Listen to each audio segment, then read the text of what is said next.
Alex Hormozi is arguably one of the most successful and fastest growing online business owners in the last couple of years. He's sold multiple companies for over $100 million. His book launches have been some of the most successful that we've seen online in a long time.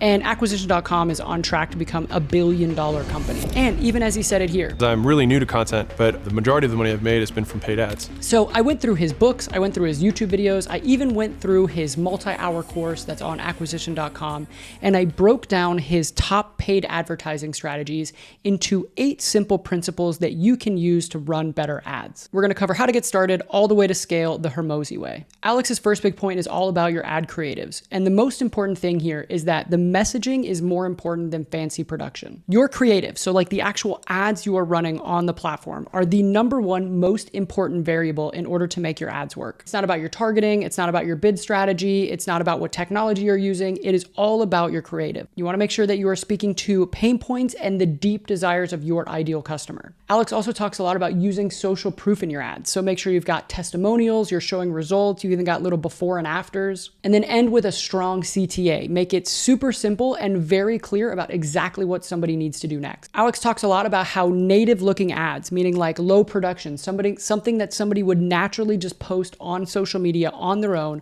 oftentimes outperform a lot of the fancy high production stuff. But this next tip is definitely my favorite one. So Alex talks about having a hook first ad strategy. You should spend 80% of your time on the first 5 seconds of your ad, because that is the thing that is going to do the most work in actually getting someone's attention and getting them to pay attention to your ads. He suggests creating 30 different hooks for your ads. And then if you'll record 10 different body segments, what comes after that, you've got 300 different ads you can test. And this is gonna come up again on point number 8. That's a really important one. So 4 of the different hooks that he actually breaks down using is this idea of labels. So like calling out exactly who you want. Yes questions. So like, do you wake up tired? Something that someone's obviously gonna nod their head and say yes to if they're your ideal customer. If then statements. So if you're feeling this, then this. And then also just opening with ridiculous results. So like one of the examples he used was that the gym opened on its first day and they were already sold out and had to refund customers. All of that is a really big focus on the creatives. And again, I really like this hook first strategy because that really makes you think,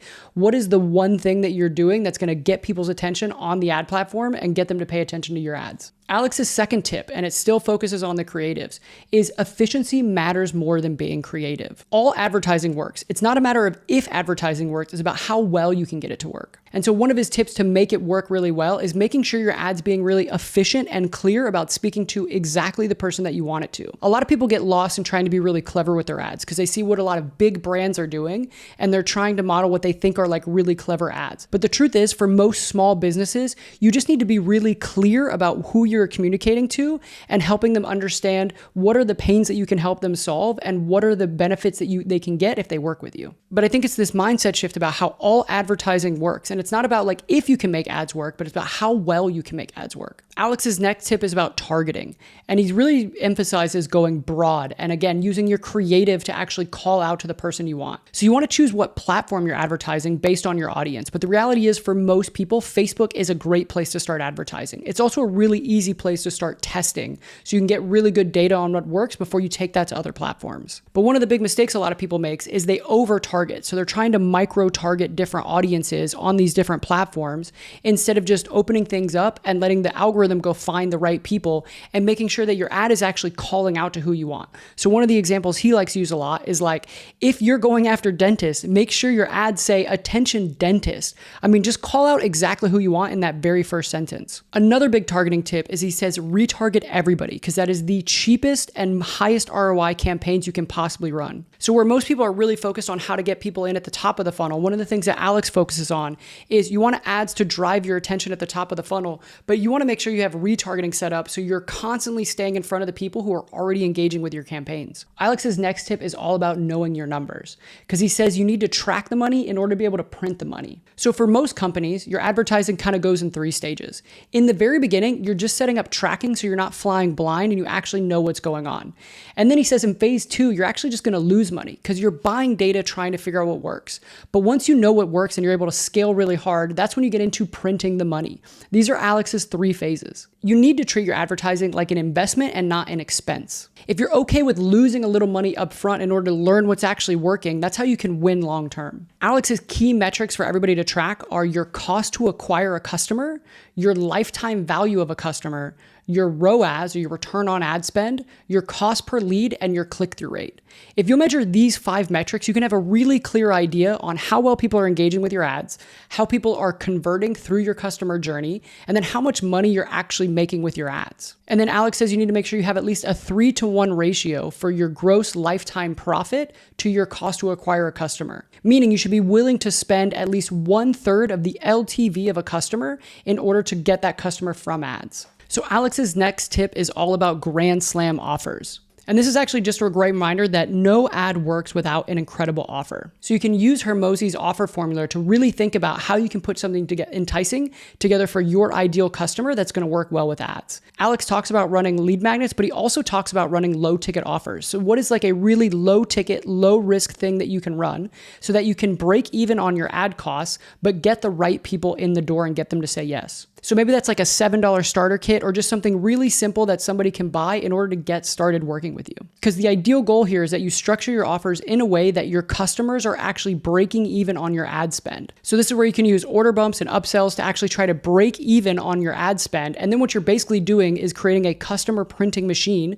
and you're getting customers for free. And when you're using these low ticket offers, you're keeping in mind that these people are like cold audiences. They don't know you very well. So you're just giving them a really easy way to say yes. One tip that I really liked here when he was talking about putting together these offers is he says, your promise is not unique, but your proof is.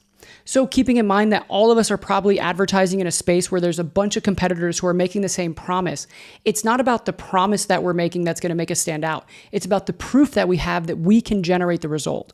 That's what's really going to help us stand out when we're running ad campaigns or we're putting together these offers. Number 6 is a huge one, and it's all about how to follow up and convert leads that come through ads into customers. One of the big mistakes that he says a lot of people make is they confuse sales problems with advertising problems. If you're getting the right people in the door and you're not closing them, that's not a reason to go turn off your ads. That's a reason to fix your sales problems. So Alex really focuses on keeping things super simple. He says you should have a super simple landing page. Then you should adjust the questions you're asking people as they're coming through your funnel based on what kind of leads you want to get and where you're at in your business. Because the more questions you ask, the more friction you create, which means less people are actually going to opt into your stuff. So if you're at the very beginning stages, you can have less questions because you'll get more people coming through your funnel and have more sales opportunities, but they might be less qualified.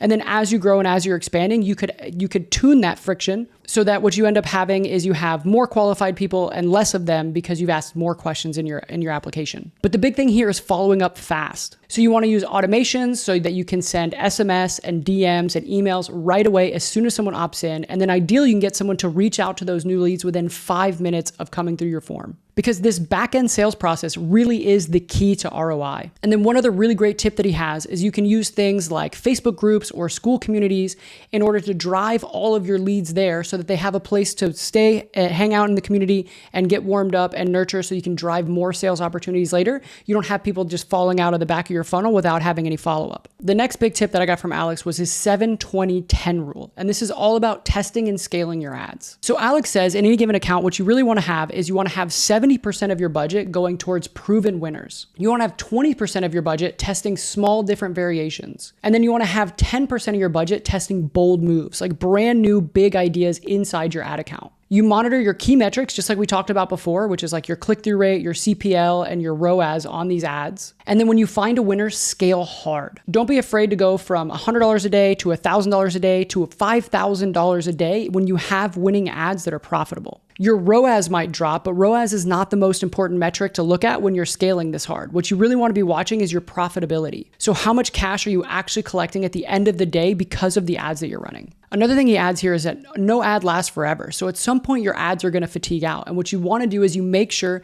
that you have new ads ready to go that you've already tested before you get to that point. But this is one point that I love that he made here is he said that the top advertisers are testing 11 times more creative than the bottom advertisers. So it really becomes a game of volume here that separates the winners from the losers. But I think this goes back to that first point that he had at the very beginning, where it's about having a hook first creative strategy. So you can test tons of volume and just be testing the first 3 to 5 seconds of all your ads. Which brings me down to the 8th point that I got from Alex, which is the 3 laws of advertising. And I think this is just a great final reminder for everything. The first law is that anything is better than nothing. If you are not doing any advertising and you just get started, that's going to be way better than not advertising at all. Number 2 is that some things work better than others. So if you are running ads, there are probably hooks out there that are going to perform better than the ones that you're running. There are probably creatives that are going to run better. There are probably offers that you could put together that are going to run better than the ones you have. So it's always a process of testing and iteration. And then number 3 is that nothing works forever. So even if you have something that is absolutely crushing it right now, you need to be planning that in the future, that thing's probably not going to work so well. So you need to be testing new things and having ideas for what's going to be coming next when this thing that you're scaling super hard right now is not working as well. So that's it. Those are the 8 big principles that I got from Alex, and just going through all of his paid advertising stuff and checking out what is the most important things for people to understand if they're going to be running ads. Now, what I really like about this creates like the Hormozi Ad Flywheel. So you've got a great offer that you put together using Hormozi's $100 million offer framework. You're using broad targeting and you're just going super hard on creatives, and you're testing tons of creatives, really testing tons of hooks for your ads to find out what's going to be the best performing ones. You have a simple funnel, again, like simple landing pages or really easy to get started offers that are just getting people into your world. And then you're focusing on the back end and making sure that you've got hard sales and great follow-up to increase the profitability of your ads. So you're not expecting that the ads are going to do all of the heavy lifting of your business and generate all the sales. But what you're really expecting your ads to do is your ads are doing the job that ads do, right? They get people's attention, they get them into your business, and then your follow-up and your back-end sales process are the thing that are really making you money. You know your numbers, you're keeping track of everything that's important, those 5 key metrics that we talked about. You're doing a lot of testing, you're scaling really hard when it works, and then you're rinsing, repeating, knowing that all creatives fatigue and even your offers will fatigue eventually. But you can just rinse and repeat this cycle to have fresh new customers coming to your business every single day. At the end of the day, ads work when your offer is really compelling, your messaging is really clear, and your backend is ready to convert all of those people coming through ads into high value clients. Alex says most people fail with ads not because of advertising, but they fail because their offer isn't ready or their backend isn't ready. So that's it. That's all of Alex's tips. If you don't know me by now, my name is Brice, and I've been behind the scenes growing online education companies for nearly the last decade. And everything I share on this channel is just what I do with my clients every single day. So if you got value out of this video, if you liked it, please like, subscribe. That really helps me continue to make more videos like this. Otherwise, I got a bunch of other videos on this channel all about this kind of stuff. To wrap everything up, I'll just leave you with these wise Hormozi words. If someone else can run paid ads in your industry, you can run paid ads in your industry. It's just a skill, and guess how they learned it? Trial and error. I've been doing this a long time, and it still sometimes takes 3 months, 6 months to get it to really crank all the way through from the click all the way to the close, because each time you have to fix some little element of it until all of a sudden it will click, and then it will skyrocket, and that's usually how it is. So you basically like lose money, lose money, lose money, lose money, and then it crushes, and then you figure it out. And I really think it's the expectation that it's gonna happen overnight that kills way more people who would otherwise be exceptional advertisers.